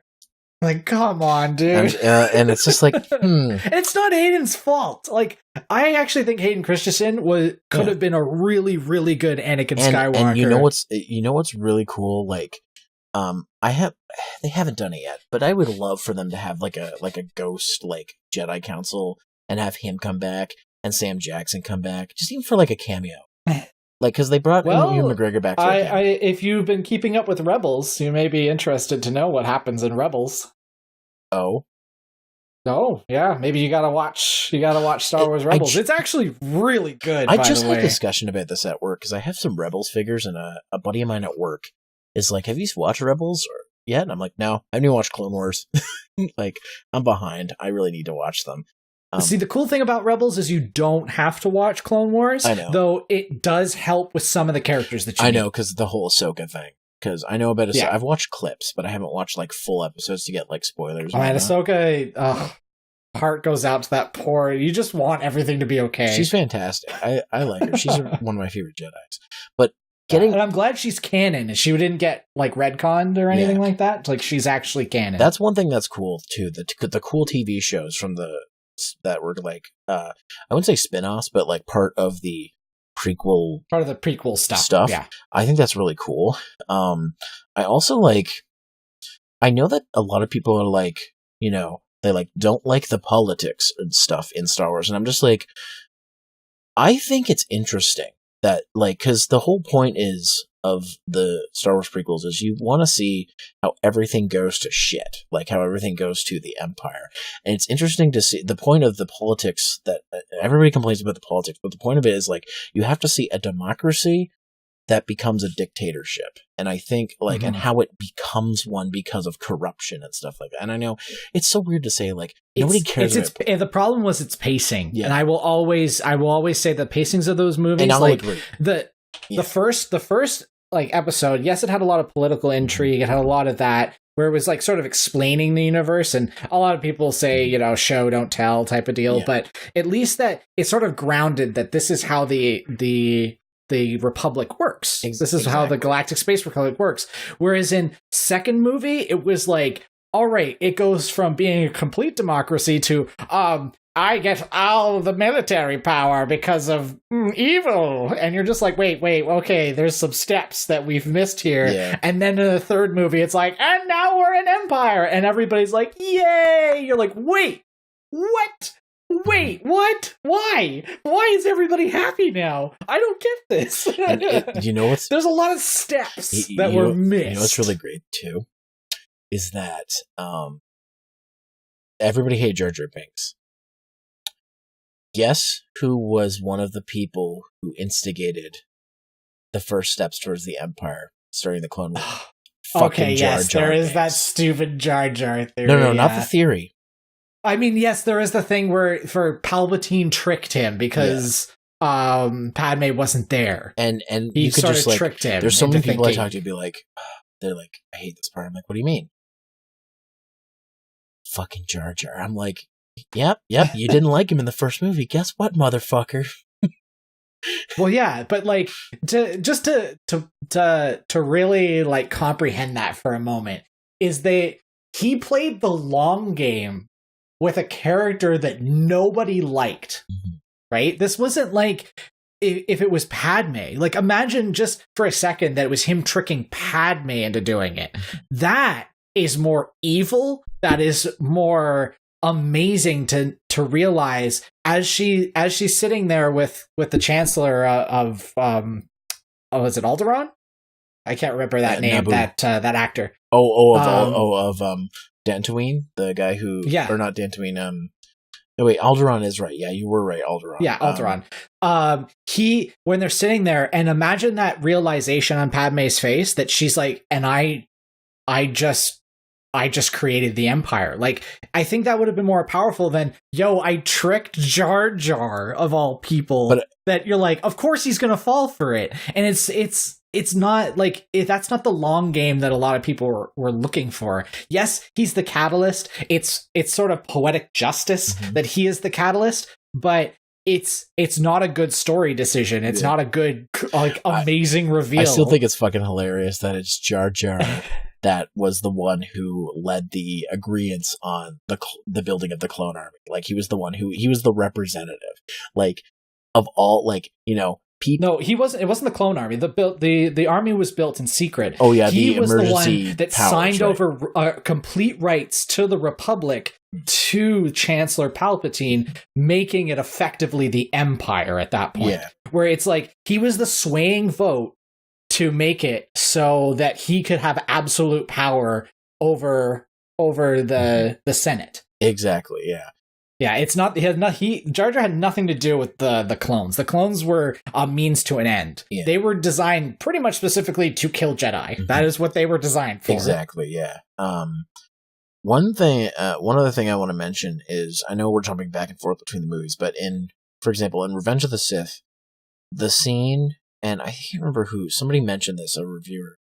Oh, it was Nostalgia Critic who mentioned this. Yeah, Nostalgia Critic mentioned. He mentioned quite a lot of good things about those movies. The scene where Anakin and Padme are both looking out windows from across Coruscant, there's no dialogue. It's all, in their facial expression. People can say what they want about Hayden Christensen as an actor, but he fucking delivered that scene. Oh, yeah. No, he was a good choice for that role. He was just directed poorly. Oh, yeah. No, a lot of them were. He had bad dialogue and a bad director. As much as, what's his face? Oh, God. George Lucas was a pioneer and a revolutionary. There's a reason why people like Empire Strikes Back and Return of the Jedi more than the original Star Wars. Yeah. It's due to the fact that he wasn't in the director's chair of those movies. The other thing about the original Star Wars, too, is it was a shit show to put together. The fact that it came out the way it did was only because people stepped in and, chopped big parts out of the movies and, tried to make it cohesive. And I'm not saying that, the common thing that people say about the prequels is, oh, Lucas was surrounded by yes men, and that really wasn't the case. If you watch the behind the scenes stuff, there's a lot of people coming in and telling him, no, that's stupid, but in a nice way. There's a lot of people who say that's but there wasn't pushback. Yes, you could say that he didn't really surround himself with yes men, but no one challenged him really. If you do watch that behind the scenes stuff, they say, oh, well, I don't know if that really fits right there. But he's like, oh, yeah, and then he would explain it to them, and then they would just be like, well, if that's the direction you want to take it, that's cool. And you look at interviews with them after that isn't sort of glorified by the Blu-rays. And just extra features on movies, because no one in the extra features is ever going to be like, man, that was fucking a shit show. I think the only time that's ever happened was in the Blu-ray release of Batman and Robin, where the director's like, I missed the mark on this one. I understand why people don't like it. And you're just like, why are you so nice? It's just what was it's the only time I can remember watching extras where the people actually being interviewed are shit talking the movie. Well, it's funny. Just another example that relates to Star Wars, the documentary that comes with the 2004 / the later ones, talking about the original Star Wars movies, especially the first one. People kind of they didn't lay into it, but they were like, yeah, we thought this was stupid when we were filming this. We thought this was really dumb. We didn't see the point of this. We didn't see what was so great about this, or what was But now they see. Now they understand, because their pockets are lined with giant wads of cash. But it's funny. It's funny. Just for example, people at Elstree Studios, for example, in London, didn't take the project seriously. And they would do things they would have of course they'd have unions and whatnot. But anytime overtime was offered to do the movie, nobody accepted it. Nobody wanted to do it because they all thought this was going to be a stupid movie. It was one of those things where it's you can see that it Star Wars was a disaster, and somehow how it became a great movie is because a few smart people figured out how to make it good. And I think that is one of the fallings of the prequels. But at the same time, I do think that there were things that they changed Lucas's mind on. People did step up at times and say things. So they didn't come in and make major story revisions, but they would be this, they would say, an animator would be this doesn't feel right.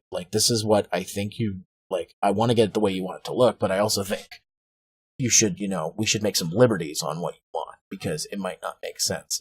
And Lucas did value people's opinions, because It's I would definitely agree with you on he that one. A lot of people very, characterize him as this like Nazi when it comes to that type of stuff. And like when people made suggestions to him, he's like, "Let's try that. Let's do it." And sometimes, and he even says, sometimes people give me suggestions, I don't take them, but oftentimes, if somebody gave me a suggestion, we would explore it because we wanted to make it the best movie possible. Of course, in the end, it is still his movie and it was his movies, and he still made the final decisions on a lot of things. But I think painting him as just this guy who just surrounded himself with yes men is not a fair comparison, because there are some fucking movies that you can tell that they had yes men. Like, well, for me personally, anyway, he was the wrong person to direct those movies. I totally agree. He was the wrong person. If they had they could have had relatively the same script, and if it had a better director and even a better edit in editing too, like later on when it comes to editing, those could have not been as bad as they were. So, because there's such good structure and there's a good base. It's just he decided to elevate, for example, like that love dialogue. Yeah. Like it comes out of nowhere and then it just disappears. Like their romance isn't the focal point of the movie. It's just sort of like a little act in the movie. And we don't see that. Whereas if you had actually taken the whole thing and sort of spaced it out more and have them slowly get to know each other as now they are adults. And then obviously into, when he has to protect her, that's where a lot of the growth happens. Then she takes him to Tatooine, and then, he goes and he kills a bunch of Tusken Raiders. And then he's like, I didn't just kill the man, I killed everybody. And then they have that moment where you're just like, this is really good. And then now they're just magically in love at that point. Yeah. I'm like, no, this should have grown even more leading into the whole thing with the clones, him losing his arm and everything, where it's like you've seen this gradual buildup of them. And it's in there. It's in there, but it's not delivered it wasn't directed that way. It was directed and it's like, well, now we're going to go to the planet with the waterfall and they're going to fall in love. Yeah. And you're like, oh, no, don't do that. That's not how love works. And he hates her, but she really loves him. You're like, no, that's not how it works. And I mean, I feel really bad about saying that, episode 2 is the worst one, because the Obi-Wan stuff is fan-fucking-tastic in that movie. Yes. The entire... Ewan McGregor is the best part of those movies. Oh my God. Ewan McGregor. By far. Like, I would, like, if I, it might be kind of sacrilegious to say it, but I think Ewan McGregor is Obi-Wan for me, and Alec Guinness. He's definitely Alec Guinness was just. I mean, he's a high pedigree actor. He was a high pedigree actor and all these things, but Ewan McGregor is Obi-Wan Kenobi. Like, nobody can do him as good as him, and I think that says a lot about Ewan McGregor as an actor, that he can do it better than and he imitated what's his face, like he got all of his mannerisms down the way he spoke, where he was Alec Guinness, but he was a young one. Yeah, and that's the thing, like, he made it more energized. He made it his own thing, but also respected, the lore and the but yeah, so we seem to be relatively in agreement about the fact that the prequels weren't as bad as people say, though I have a lot of problems with the storytelling. Oh yeah, no. I'm not gonna sit here and act like it's a great story, and I'm not gonna sit here and also say that these are masterpieces or fantastic movies. I still think they're not that great of movies, but I don't hate them the same way other people do. And a lot of people might say, well, you like them more because you grew up with them. Well, you know what? I saw the first 3 Star Wars movies in theaters 2 years before Phantom Menace came out, and I watched... Yeah, because they did a re-release of them in theaters in the late 90s. And then on top of that, people were like, oh, well, those are the special editions, so it doesn't count. Does it count if I watched the Star Wars movies since the age of 2.5 on cable versions that my dad taped off the TV? Or does that not count either? Like, what I hate is the mentality is like, you weren't there in 77, so you don't matter. That's what I don't like, that mentality. And it's just like... It's just like I can be a Star Wars fan at any age. It doesn't matter. Like, there are kids who are like my cousin. I think he's going to be 12, 13. I can't remember how old he is, but he grew up with these movies, and his dad, it was one of the ones who got me into Star Wars. Like my uncle, and he introduced the movies to him and let him, say what his favorite was. And he doesn't have the same grievances that that people who watch the prequels, in their adult life or in their or when they were new, that that people did at that time. Like he just sees them as cool movies. Like, and each of them has things he likes, and they have things that he doesn't like. I think it's really interesting because, like, there are things that he'll tell me that he doesn't like about the originals, and I'm like, yeah, that is really stupid. Like, when I think about it, like, that doesn't make sense. You're right. So it's interesting to get that perspective. To not be jaded by the fact that, the originals came out and they were these big phenomenon movies and they were the best thing ever. And you know what? They are great movies. I'm not going to sit in here and say, like, they're not. But, like, just for example, this could be an unpopular opinion as well. I don't think Return of the Jedi is that good. I think it's kind of... I also share that a little bit to a certain extent. All the stuff with Luke, the Emperor, and Vader was awesome. That's all great. Ewoks killing soldiers, not so much. As for me, my guilty pleasure / unpopular opinion, easily my guilty pleasure movie or just series of movies is Fast and the Furious.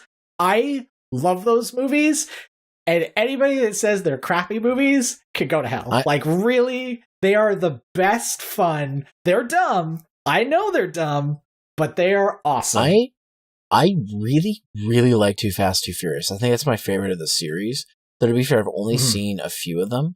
I don't really like the first movie. There's something about it that just, whenever I watch it, I'm just like, The first movie was trying to be realistic, right? And this is the thing that I've always... It's sort of like I compare it to Saints Row, right? Saints Row was a GTA clone, but it had a little bit of goofiness to it.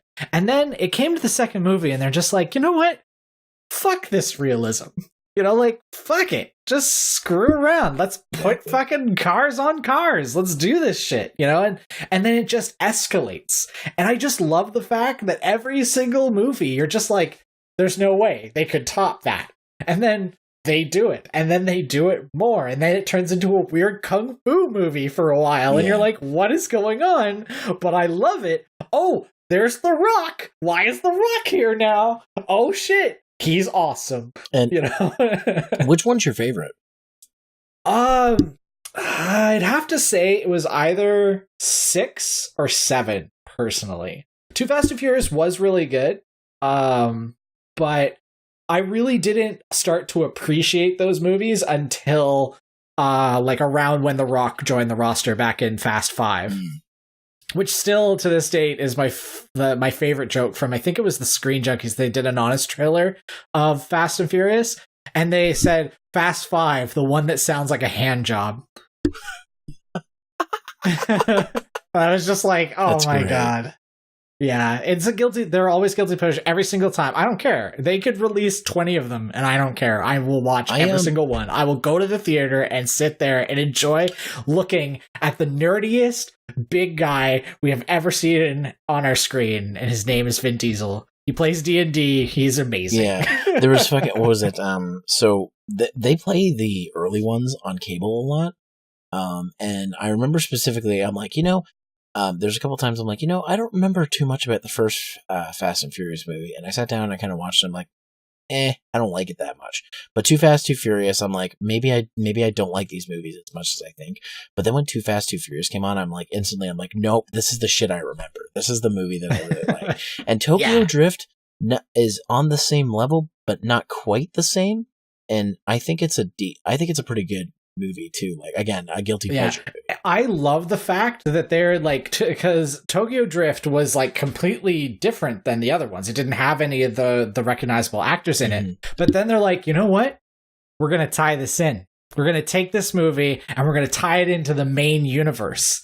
So when they brought back the cast, they introduced Han as part of a group, and they did a bunch of prequel movies up until 7, where they actually did the sequel after Tokyo Drift. That's and it's pretty just like fucking awesome. that's amazing. Like they wrote it in. They made it part of the story. Can we also, next time we hang out, just watch the Fast and Furious movies? Fuck yeah. Fuck yeah. And as an unpopular opinion, and I don't know how strongly you feel about this, but Harry Potter is just not good. I like some of the visuals in the movies. I've read the books. I've watched the movies. They're not that good. I've only seen I'm sorry. I've only seen up to the 4th movie and read the first book, and I have to say probably my favorite was is it The Chamber of Secrets, the one where he talks to snakes? Yes, that's the second one movie. Was my favorite of the ones I've seen. And yeah. I'll say this about it's kind of hard to watch the first Harry Potter movie again, because I did rewatch it because I wanted to marathon all of them, because I'd never seen all of them. I'd only seen the first movie and read the first book.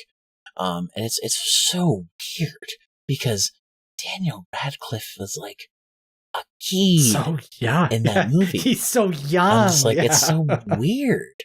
And then and there were things I remember about the movie, and I was nostalgic about it for when I saw the movie. But I will agree, the series in general is pretty meh. Like, it's pretty like it existed, and I know a lot of people were really into it, and I know a lot of friends who were really into it and stuff. But honestly, like I do want to watch all the movies at least just to get like an idea of the full story. But at the same time, like, I don't really care too much about it now. Fantastic Beasts, on the other hand, was amazing. Yeah, good characters, good say. And I will give Harry Potter this. Its world is amazing. Yeah. I really like the creatures. I like how magic works. I think it's really interesting. However, the characters in Harry Potter, are probably some of the dumbest people. I know they're kids. I know most of them are kids, but they are really, really dumb. They have almost zero chemistry with one another, really.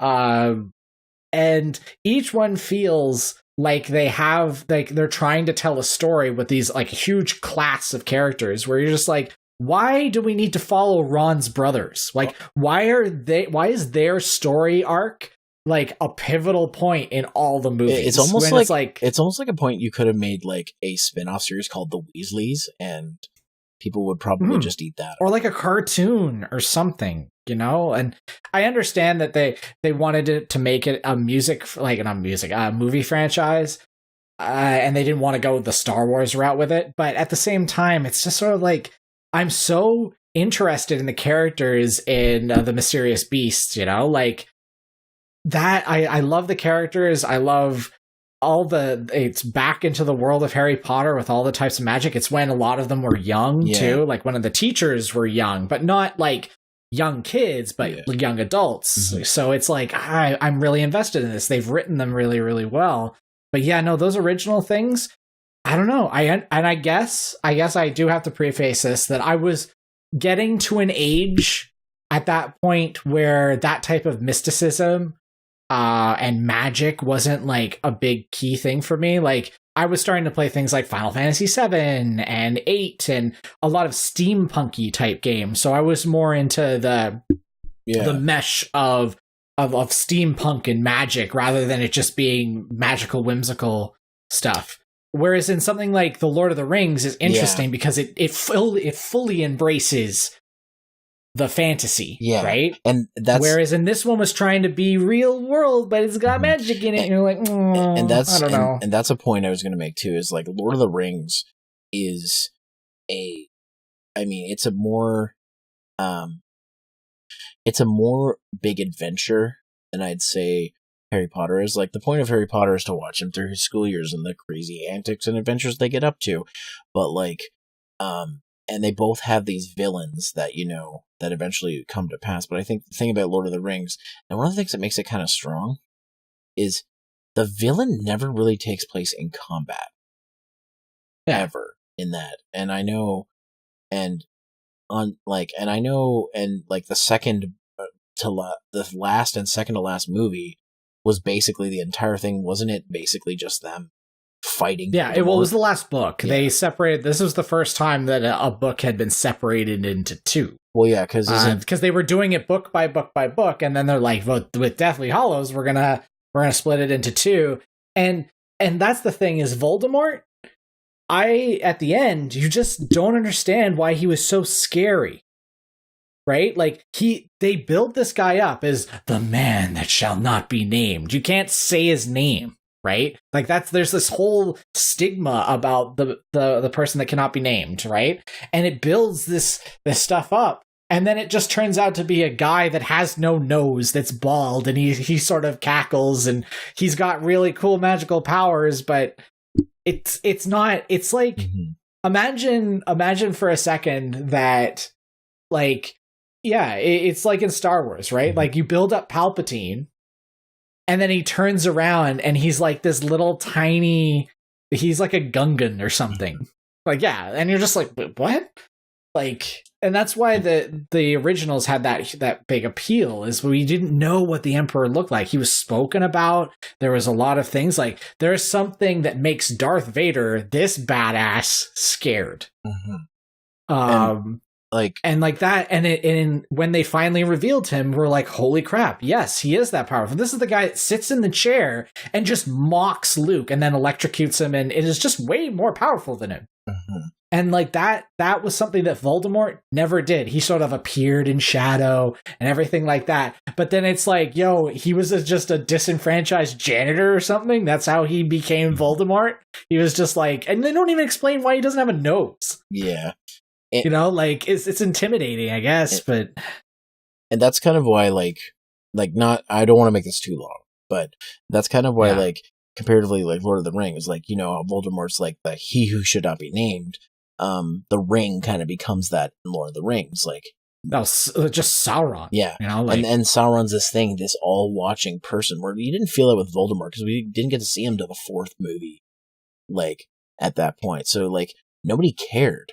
And then, but like with you always see, you might not see Sauron's form all the time, but you see he's watching the whole time. He's the all-seeing eye, and that's what's important. He knows what's going on. The things that he sends out after, like the ring race, you know, like in that first movie, it's set like he sends these weird ghostly things after them, and they trick them, obviously, because, you know, hobbits are tricky creatures, but the idea really is the fact that you feel that this guy commands creatures that are able to just like suck the life force out of people, that every place they go, death follows. And like that sets up the villain, that he has these types of powers, but he never has to be shown, right? And remember, like, one of our favorite, like, oldie things from Newgrounds was, you know, legendary frogs, the one ring to rule them all, and it sort of humanized Sauron and sort of made him a joke, because that's the thing, is we weren't shown like this silly armor-clad dude with fire coming out of his mask or something that really felt cliche. He was, like you said, this ominous presence that is always watching, that commands other creatures that have even crazier powers to do his dirty work. And even, like, this will be the last I can promise, and even, like, and I know people aren't big fans of this, and even in, like, the Hobbit movies, the glimpses of Sauron that you get, they're menacing, because it's like, oh, like, it's like, holy shit, he's even there's something bigger at play here. And so if you haven't seen the Lord of the Rings movies, or if, in fact, you're reading The Hobbit and then reading Lord of the Rings, you know, like, shit, something's about to go down. So... Something bigger is at play, and that's something that good old Voldy just never had. He just fucking shows up in the end of the fourth movie, like, and he's like, well, "Oh, I'm here now." He's sort of built up a little bit, right? Like I said, they give a somewhat of a build up to him, but then when he's shown off, you're like, I don't really fucking understand why this guy's scary. You know, like, he's not even the one that kills Dumbledore, for Christ's sakes. Yeah. You know, like, like, you think that would be something that the villain would do. And I know it's, you know, some people could argue saying that, oh, it's because that's cliche. The villain is the mastermind and everything, blah, blah, blah. And showing and don't telling. But it's the fact that he does become the final boss of the video game. I mean, the movie. It's so close to a final boss encounter to a video game that there are videos on YouTube that put health bars over top of the final fight. And it looks so much like the ending fight of a video game where it's like you just press X to do Avacadabra or whatever.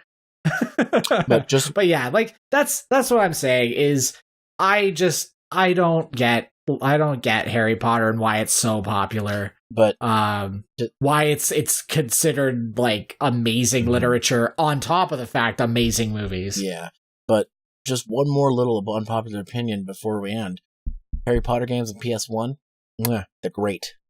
They're great. Okay, the games are good. The games are all right.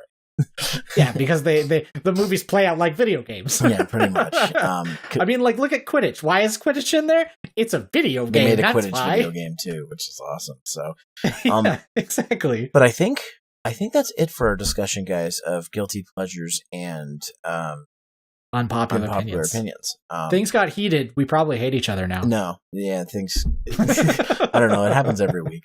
Look at our Luigi's Mansion discussion from last time. Oh, that got yeah. fucking heated. But I'm so mad. But you brought it up. How could you? It's funny because my non-existent scarf on the ground. I watched the CU podcast and when they talked about that and how like much how much was it? Ian was excited that they're bringing that to the 3DS, and then it makes sense. I'm listening to this, and I'm like, man, CJ would be pissed if he was here. So I'm like, he would be fucking pissed. Like, he's like, and I'd be like, you're the reason people like Luigi's Mansion's not getting remade and stuff like that. It's not on Switch. You're the reason. Stuff like that. But anyways, guys, thanks for listening in with this discussion. If you want to suggest topics to us, give us questions, say, hey, I like you guys, and hi, or whatever, use hashtag HunterBase Podcast. Again, not hashtag HunterBase. Don't do that. That's weird. Hashtag HunterBase Podcast. And we'll use your questions. You can tweet them at us. You can leave the questions in the comments of the YouTube upload.